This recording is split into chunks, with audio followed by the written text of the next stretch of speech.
Bismillahirrahmanirrahim. Assalamualaikum, my dear students. My name is Mohammed Hussain and you are watching my YouTube channel Boost Skills with Image. मेरे बहुत सारे viewers ने comment भी की और मुझे पर्सनल मैसेज भी किया कि आप ग्रामर की क्लासेस नहीं स्टार्ट करें, क्योंकि अभी एकेडमिक ईयर स्टार्ट नहीं हुआ फर्स्ट ईयर इंटर का और अभी एग्जाम्स भी होने वाले हैं और बहुत सारे स्टूडेंट्स ने अभी एग्जाम्स भी दिए हैं। तो उस हिसाब से जो मैंने साइंस की क्लासेस उनकी ली थी और जो लेक्चर्स मैंने अपलोड किए थे वो उन्होंने कहा कि वो उतनी काफ़ी हैं और अभी उन्हें जो नीड है वो इंग्लिश ग्रामर की है। तो मैंने अपने व्यूवर्स और अपने स्टूडेंट्स के कहने पर इंग्लिश ग्रामर की क्लासेस स्टार्ट की हैं और आज से मैं इंग्लिश ग्रामर की बेसिक से स्टार्ट करूंगा कि बेसिक से इंग्लिश ग्रामर की जो भी लेक्चर्स हुए मैं वो सारे यहाँ पर अपलोड कर दूंगा और आज हम पढ़ेंगे बेसिक्स ऑफ इंग्लिश ग्रामर। तो लेक्चर स्टार्ट करने से पहले मेरी आपसे रिक्वेस्ट है कि मेरे इस YouTube चैनल पर अगर आप नए हैं तो इसको सब्सक्राइब कर लें और साथ में पढ़ना। Okay, now we are going to start a lecture and lecture is about basics of English grammar. हम इंग्लिश ग्रामर की बेसिक्स के बारे में पढ़ेंगे। हमने बिगिनिंग से स्टार्ट किया है कि इंग्लिश ग्रामर शुरू से आखिर तक एडवांस लेवल तक हम जाएंगे। आखिर में ऐसे प्रीसी वगैरह सीएसएस टॉपिक्स भी हम करेंगे सारे क्लियर्स पर। तो आपको अगर अपनी इंग्लिश ग्रामर की स्किल बूस्ट करनी है तो आप देखते रहिए boost skills with MH. Okay, now we are going to start a lecture about basic skills or basics of English grammar. First of all, I would like to explain you that what is grammar. Grammar means the rules and regulations to learn, write, read or speak any language. Grammar ऐसे कायदो कवानीन है, ऐसे rules और regulations या ऐसे उसूलों को कहते हैं जिन उसूलों को सीखकर, जिन उसूलों की बिना पर हम किसी भी लैंग्वेज को पढ़ सकते हैं, उसको राइट मतलब लिख सकते हैं या किसी भी लैंग्वेज को, किसी भी जुबान को हम बोल सकते हैं। तो आज हम पढ़ेंगे कि इंग्लिश ग्रामर क्या है। तो मैंने आपको बताया कि ग्रामर ऐसे रूल्स एंड रेगुलेशंस है जिससे हम किसी भी लैंग्वेज को सीख सकते हैं। तो अगर हम इंग्लिश ग्रामर की बात करेंगे तो इंग्लिश ग्रामर में हम ऐसे रूल्स एंड रेगुलेशंस पढ़ेंगे जिससे हम इंग्लिश जुबान को, इंग्लिश लैंग्वेज को राइट भी कर सकते हैं, लिख भी सकते हैं, रीड पढ़ भी सकते हैं और स्पीक बोल भी सकते हैं। तो इंग्लिश ग्रामर ऐसे उसूलों को कहते हैं जिनमें हम किसी भी जुबान को, यहाँ पर हम इंग्लिश ग्रामर की बात करें तो इंग्लिश लैंग्वेज को हम तीनों चीजें हम इंग्लिश लैंग्वेज की सीखेंगे, उसको लिखना कैसे है, पढ़ना कैसे और इंग्लिश को बोलना कैसे है। तो आज हम स्टार्ट करेंगे अपना बिगिनिंग से लेक्चर्स इंग्लिश ग्रामर। तो उसके बाद फर्स्ट ऑफ ऑल इसकी बेसिक ये है कि हम यहाँ पर पढ़ेंगे कि लेटर क्या है। लेटर को हम उर्दू में कहते हैं हर्फ या सिंधी में उसको कहते हैं कि अक्षर। लेटर की डेफिनेशन ये है कि सिंबल ऑफ एनी लैंग्वेज, किसी भी जुबान की निशानी को हम लेटर कहते हैं, किसी भी जुबान की निशानी को हम हर्फ कहते हैं या उसको इंग्लिश में क्या कहते हैं, लेटर कहते हैं। Symbol of any language is called letter. For example हमें पता है कि ए बी सी ये क्या है, हमारे इंग्लिश लैंग्वेज के क्या है, लेटर्स हैं। एबीसी हमारे इंग्लिश लैंग्वेज के लेटर्स हैं। अब हमें पता कैसे चला कि ये जो तीनों हैं वो लेटर्स हैं, मगर पता कैसे चले कि ये किस लैंग्वेज के लेटर्स हैं? तो यही तो डेफिनेशन है लेटर की कि सिंबल ऑफ एनी लैंग्वेज। हमें लेटर से पता चल रहा है कि ये किस लैंग्वेज की निशानी है। ठीक है, तो अगर हम यहाँ पर लिख रहे हैं अलिफ बे बे, तो ये तीनों भी लेटर्स हैं, लेकिन हम इसको इंग्लिश के लेटर्स नहीं कह रहे क्योंकि ये किसके हैं, सिंधी के लेटर्स हैं। हम पता कैसे चला कि ये सिंधी के लेटर्स हैं? क्योंकि ये निशानी है उस लैंग्वेज की, अलिफ बे बे। तो ये भी क्या है, symbol of Sindhi language. These are the symbols of English language, so these are called letters. तो ये था हमारा लेटर और उसके बाद हम पढ़ेंगे कि वर्ड क्या होता है। वर्ड मींस लफ्ज, सिंधी और उर्दू में इसको लफ्ज कहते हैं। कॉम्बिनेशन और ग्रुप ऑफ टू और मोर लेटर्स इज कॉल्ड वर्ड। हम दो लेटर्स को या दो से ज्यादा लेटर्स को मिलाएं और उन दो या दो से ज्यादा लेटर्स को मिला के हमें जो चीज मिले हम उसको क्या कहते हैं, वर्ड कहते हैं। फॉर एग्जांपल हमने लेटर्स लिए हैं C T A, so these are letters. Word की डेफिनेशन क्या है कि हम लेटर्स की कॉम्बिनेशन को क्या कहते हैं, वर्ड कहते हैं। तो हम इन तीनों लेटर्स को मिलाएंगे तो हमारा क्या बनेगा, वर्ड बनेगा। तो हम इसको कैसे मिलाएंगे, C-A-T, कैट। हमारा ये क्या है, कैट क्या है, इसका कॉम्बिनेशन है लेटर्स का। तो हमने एक वर्ड बना लिया जो क्या है, कैट है। तो आपने देखा होगा कि यहाँ पर जो लेटर्स है CTA, हमने इसको अरेंजमेंट इस हिसाब से की है कि हमारा एक लेटर बना है कैट। तो वर्ड में बनाने में, लेटर्स की कॉम्बिनेशन बनाने में जब हम वर्ड बनाते हैं तो इसमें मेन चीज ये है कि हम देखते हैं कि जो हम वर्ड बना रहे हैं उसकी अरेंजमेंट लेटर्स की ऐसे करनी है जैसे जो हमारा न्यू वर्ड बने तो वो कंप्लीट मीनिंग दे हमें। जैसे हमारा जो CTA 3 वर्ड लेटर्स थे तो हमने इनसे जो वर्ड बनाया उसमें इसमें रीअरेंजमेंट कर दिया। हमने C पहले रखा, A उसके बाद में रखा, उसके बाद हमने T रखा। हमने ऐसा क्यों किया, क्योंकि हमें एक ऐसा वर्ड बनाना था जिसकी कंप्लीट मीनिंग या कंप्लीट सेंस हमें मिले। कैट क्या है, एक वर्ड है जिसकी मीनिंग बिल्ली है, तो इसकी हमें मीनिंग भी कंप्लीट सेंस भी मिल रहा है, तो इसको कहते हैं वर्ड। फॉर एग्जांपल हम यहाँ पर कोई और लिख रहे हैं TBA, हम इसको, ये क्या है, लेटर्स हैं, इसको हम वर्ड में चेंज करेंगे, क्या करें, BAT, bat. So this is also a word. हमने क्या किया, इसके अरेंजमेंट की और इसका ग्रुप बनाया, इसकी कॉम्बिनेशन की, तभी हमें एक वर्ड मिला बैट, जिसकी हमें मीनिंग भी पता है और उसका कंप्लीट सेंस भी हमें आ रहा है। तो ये इसको कहते हैं हम वर्ड। अच्छा, तो ये था हमारा वर्ड। उसके बाद हम आते हैं सेंटेंस पर। हमने यहाँ पर देखे, मैंने इसकी अरेंजमेंट कैसे की है। लेटर है, लेटर में सिंपल अपनी लैंग्वेज, हमने दो लेटर्स, किसी भी दो लेटर्स या दो से ज्यादा लेटर्स को मिला के हम क्या बनाते हैं, वर्ड बनाते हैं। लेटर्स की कॉम्बिनेशन को वर्ड कहते हैं। और अब हमारा सेंटेंस क्या है, the combination of group of two और more than two words is called a sentence. Sentence means जुमला। हम किसी भी दो वर्ड्स को, दो लफ्जों को या दो से ज्यादा लफ्जों को, दो से ज्यादा वर्ड्स को मिलाएंगे ऐसी अरेंजमेंट करके कि हमारा जो अगला फिक्रा बनेगा, अगला जुमला बनेगा, वो हमें कंप्लीट मीनिंग देगा, कंप्लीट सेंस देगा। तो हमारा क्या बन जाएगा, सेंटेंस बन जाएगा। कॉम्बिनेशन ऑफ टू और more than two words which gives us complete sense or meaning, the sentence is formed. This is called a sentence. तो हमने दो लेटर्स या दो से ज्यादा लेटर्स को मिलाया तो हमारा वर्ड बना। अगर हम दो या दो से ज्यादा वर्ड्स को मिलाएंगे तो हमारा क्या बनेगा, सेंटेंस बनेगा, जिसको हम उर्दू में जुमला कहते हैं। फॉर एग्जाम्पल हम यहाँ पर देख रहे हैं,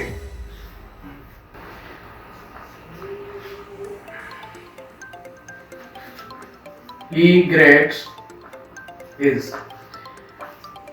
मैंने यहाँ पर तीन वर्ड्स लिखे हैं। ही क्या है, ही भी वर्ड है, देखें, H लेटर है, E भी लेटर है। हमने दो लेटर्स को मिला के एक वर्ड बनाया जो क्या है, ही है, ये भी एक वर्ड है। GREAT, ये सारे कितने लेटर्स हैं, 5 लेटर्स। इन लेटर्स को मिला के हमने वर्ड बनाया है और ये एक वर्ड है, ये भी एक वर्ड है। हमने तीन वर्ड्स यहाँ पर लिखे, हमें इनको मिला के, इनका ग्रुप या इनकी कॉम्बिनेशन बना के हमें क्या बनाना है, सेंटेंस बनाना है जो हमें कंप्लीट सेंस या कंप्लीट मीनिंग दे। तो हम क्या करेंगे, इसकी अरेंजमेंट ऐसे करेंगे जैसे कि हमें कंप्लीट मीनिंग निकले हमारी। तो क्या करेंगे, ही पहले ही रखेंगे, उसके बाद हम क्या रखेंगे, इज रखेंगे, उसके बाद ग्रेट रखेंगे। तो ही इज ग्रेट, वो शानदार है, वो अजीम है। तो ये क्या हमारा सेंटेंस बन गया। तो ये था हमारा सेंटेंस। उसके बाद हम पढ़ेंगे कि सेंटेंस की फॉर्मेशन कैसे होती है, how we can make a sentence और what is the structure of sentence.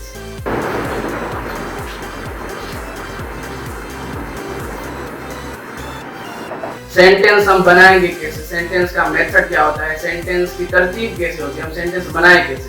मिसाल के तौर पर हमें 2-3 वर्ड्स मिले हुए हैं, हम उनको मिला के सेंटेंस कैसे बना सकते हैं, एक कंप्लीट जो हमें meaning they, complete sense they, वो सेंटेंस कैसे बनता है। तो हम पढ़ेंगे structure of sentence. Structure of sentence में कोई भी सेंटेंस हो उसमें ये तीन चीजें, पहले आता है सब्जेक्ट, उसके बाद वर्ब, उसके बाद ऑब्जेक्ट। पहले हम क्या रखेंगे, सब्जेक्ट रखेंगे, उसके बाद वर्ब रखेंगे, उसके बाद ऑब्जेक्ट रखेंगे। कोई भी हमारा नॉर्मल सेंटेंस हो या कोई भी हमारा सेंटेंस हो, उसमें ये तीन चीजें बहुत ही जरूरी हैं। तो सबसे पहले हम इन तीन चीजों के बारे में पढ़ेंगे कि सब्जेक्ट क्या है, वर्ब क्या है एंड ऑब्जेक्ट क्या है। पहले हम आते हैं सब्जेक्ट पर।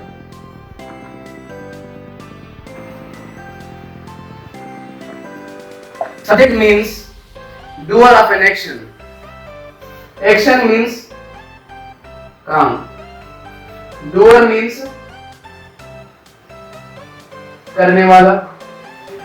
सब्जेक्ट का मतलब होता है कि डूअर ऑफ एन एक्शन, किसी भी काम के करने वाले को हम क्या कहते हैं, सब्जेक्ट कहते हैं। सब्जेक्ट को हम उर्दू में फाइल कहते हैं। तो मिसाल पर कोई भी काम हो रहा है तो उस काम को जो इंसान, जो शख्स, जो कोई भी आदमी कर रहा है उस काम को, तो उस काम के करने वाले को हम क्या कहते हैं, सब्जेक्ट कहते हैं। जैसे मैं यहाँ पर आपको इंग्लिश ग्रामर पढ़ा रहा हूँ, तो इंग्लिश ग्रामर पढ़ाना क्या है, पढ़ाना तो एक काम है, ये एक एक्शन है, लेकिन पढ़ा कौन रहा है, मैं पढ़ा रहा हूँ मोहम्मद हुसैन। तो मोहम्मद हुसैन यहाँ पर क्या हुआ, सब्जेक्ट हो गया, क्योंकि मैं डूअर ऑफ एन एक्शन हूँ, मैं उस काम का करने वाला हूँ, पढ़ाने वाला मैं हूँ।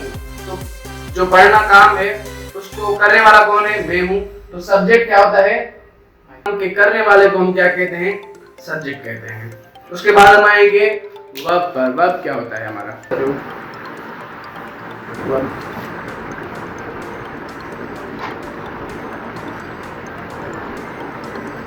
तो वर्ब को डिफाइन करने से पहले मैं यहाँ पर एक सब्जेक्ट लिखूंगा। जैसे कि मैंने एक नाम लिखा अली।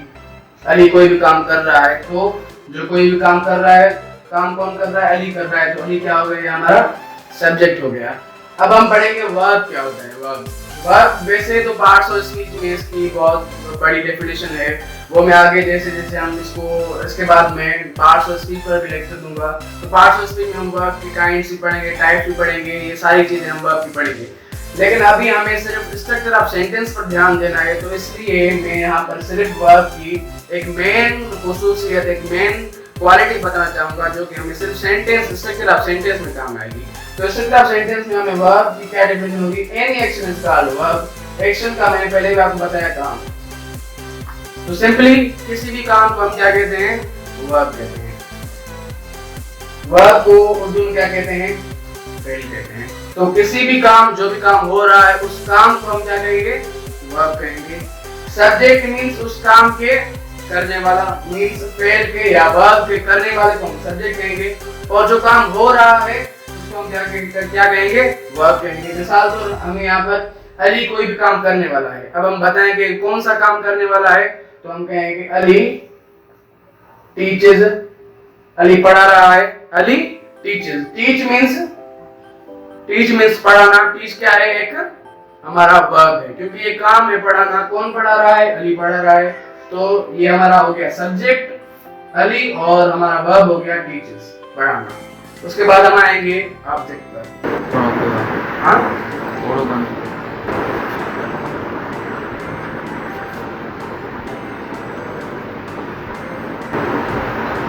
ये था हमारा वर्ब। उसके बाद हम आएंगे ऑब्जेक्ट पर। ऑब्जेक्ट क्या होता है, ऑब्जेक्ट को हम उर्दू में कहते हैं मफऊल।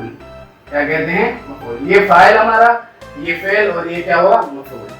ऑब्जेक्ट भी सिंपल, इसको क्या कहते हैं हम, बियरर और receiver of an action is called object. Object ऐसे वर्ड को कहते हैं, एक ऐसी चीज को कहते हैं जिस पर हमारे एक्शन का क्या हो, असर पड़े, जो एक्शन को कबूल करे, जो एक्शन को रिसीव करे, या जो एक्शन का जिस पर असर हो, हम उसको क्या कहेंगे, ऑब्जेक्ट कहेंगे। जैसे कि अली टीचर, अली पढ़ा रहा है, लेकिन हमें पता नहीं कि पढ़ा क्या रहा है, मतलब पढ़ाना क्या है, एक वर्ब है। तो वर्ब का असर किस पर पड़ रहा है, मतलब पढ़ा क्या रहा है, तो हमारे इस पे क्वेश्चन उठ रहा है। तो हम क्या कहेंगे यहाँ पर, अली टीचेस इंग्लिश। अली क्या पढ़ा रहा है, इंग्लिश पढ़ा रहा है। तो इंग्लिश क्या हुआ, हमारा ऑब्जेक्ट हुआ। ऑब्जेक्ट कैसे हुआ, डेफिनेशन के हिसाब से मैंने आपको पहले बताया कि ऑब्जेक्ट क्या होता है, जिस पर काम का असर पड़े, जिस पर काम का, एक्शन का असर पड़े। तो यहाँ पर काम क्या है, टीच, पढ़ाना। पढ़ाना क्या पढ़ा रहा है, इंग्लिश पढ़ा रहा है। तो पढ़ाने, टीच का असर किस पर पड़ रहा है, इंग्लिश पर पड़ रहा है। तो पढ़ा क्या रहा है, इंग्लिश पढ़ा रहा है। तो ये क्या हो गया, हमारा ऑब्जेक्ट हो गया। तो ये था हमारा structure of, basic structure of sentence, जिसमें हमने तीन चीजें सीखी, सब्जेक्ट क्या होता है, वर्ब क्या होता है, और ऑब्जेक्ट क्या होता है। आप यहाँ पर देख सकते हैं कि हमारा एक सेंटेंस कंप्लीट सेंटेंस बन गया है, जो हमें कंप्लीट मीनिंग भी दे रहा है और कंप्लीट सेंस भी दे रहा है। देखिए, पहले हमने सब्जेक्ट रखा अली, उसके बाद हमने क्या रखा, वर्ब रखा टीचर्स, उसके बाद हमने रखा object English. Ali teachers English, Ali subject, verb teachers, object English. तो हमें इसकी मीनिंग भी आ रही है, इसकी कंप्लीट मीनिंग, इसका कंप्लीट सेंस भी निकल रहा है कि अली इंग्लिश पढ़ाता है, अली इंग्लिश पढ़ाता है। ये क्या है, हमारा जुमला कंप्लीट बन गया। तो हमने स्ट्रक्चर ऑफ सेंटेंस सीखा कि सेंटेंस को हम बनाते कैसे हैं। तो ये था हमारा स्ट्रक्चर ऑफ सेंटेंस। हमने आज पढ़ा कि ग्रामर क्या होता है, इंग्लिश ग्रामर क्या होता है, लेटर क्या होता है, वर्ड क्या होता है, वर्ड कैसे बनता है, सेंटेंस क्या होता है, सेंटेंस का स्ट्रक्चर क्या है, सेंटेंस बनता कैसे है। और हमने स्ट्रक्चर ऑफ सेंटेंस में जो पार्ट्स हैं, 3 पार्ट्स, सब्जेक्ट, वर्ब, ऑब्जेक्ट, इसके भी फंक्शंस हमने पढ़े कि सब्जेक्ट क्या होता है, वर्ब क्या होता है, ऑब्जेक्ट क्या होता है। तो ये सिर्फ स्टार्टिंग थी, हमने बिगिनिंग से स्टार्ट किया है कि इंग्लिश ग्रामर की जो बेसिक्स हैं मैंने पहले चाहा कि हम उसको कवर कर लें। तो ये थी हमारी इंग्लिश ग्रामर की बेसिक्स। तो हम इंशाल्लाह अगले वीडियो लेक्चर में स्टार्ट करेंगे पार्ट्स ऑफ स्पीच, कि हमारे पार्ट्स ऑफ स्पीच कितने हैं, हम कितने पार्ट्स ऑफ स्पीच हैं, नाउन, प्रोनाउन वगैरह जो भी हैं पार्ट्स ऑफ स्पीच पहले करेंगे। उसके बाद हम करेंगे टेंसेस, 12 टेंसेस में कंप्लीट 12 टेंसेस का भी एक लेक्चर मैंने बना लिया है, वो भी मैं जल्द से जल्द अपलोड करूंगा। और उसके बाद मैंने